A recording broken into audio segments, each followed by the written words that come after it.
Ladies and gentlemen, let me take this opportunity to welcome you to Villa Somalia in this historical Mudane iyo marweyn aan fursadan uga faa'iideysto inaan idinku soo dhaweeyo Villa Somalia. Run ahaantii waan ku faraxsanahay inaan idinku martigeliyo halkan si aad noogala qayb qaadataan dabaaldegga sanad guurada 59aad ee ka soo wareegtay madaxbannaanideena. Somalis around the globe have been celebrating this joyous occasion throughout the past week. Soomaalida ku dhaqan daafaha caalamku waxay munaasabadan qiimaha leh u dabaaldegayeen toddobaadkii la soo dhaafay oo dhan. Waa damaashaad Soomaalida ugu suntan rajo iyo farxad. Mudanayaal iyo marweyn, sida aad ka warqabtaan, Soomaaliya waxay sanadihii la soo dhaafay sameysay horumar xawli ah. Waxaan ku faraxsanahay inaan idinla wadaago in dawladdeedu ay gaarto guulo waaweyn intii aan talada hayay walow ay caqabado jiraan. With some challenges and difficulties.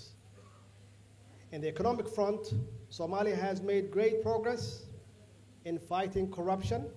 Dhanka dhaqaalaha, Soomaaliya waxay horumar la taaban kara ka sameysay la dagaalanka musuqmaasuqa, sare u qaadidda dakhliga gudaha iyo buuxinta shuruudaha deyn cafinta ee hay'adda lacagta adduunka IMF. La dagaalanka musuqmaasuqa iyo dib u habeynta hannaanka dawladnimada ayaa dawladdeena suura geliyay inay si joogto ah u bixiso mushaaraadka shaqaalaha dawladda iyo in meesha laga saaro dhaqaalihii yaraa ee aan haysanay ee la lunsan jiray.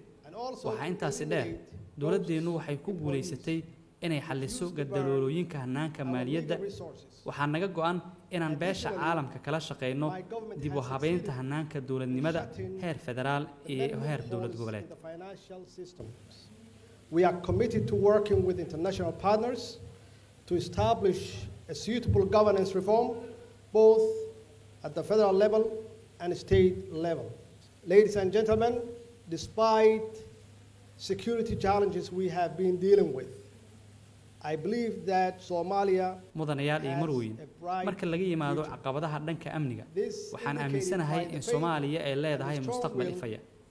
Tan waxaa caddeyn u ah doonista xooggan iyo adkeysiga shacabkeena oo si adag uga hor yimid argagixisada. Mar labaad ayaan doonayaa inaan hoosta ka xariiqo in dawladda Soomaaliya ay ka guuleysanayso cadawgeeda ayna ka go'an tahay inay horumar ka gaarto dhan walba.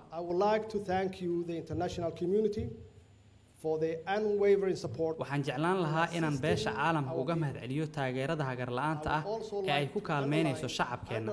Waxaan idiin sheegayaa inaan dadaalkiinu noqon doonin hal bacaad lagu lisay. Taageeradiinu waxay qayb libaax ah ka qaadatay horumarka aan gaarnay sanadihii la soo dhaafay. We are here to work with our international partners.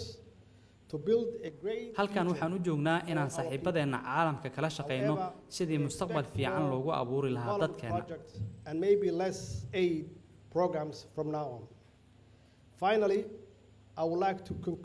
Ugu dambeyntii, dawlad iyo shacabba waxaa naga go'an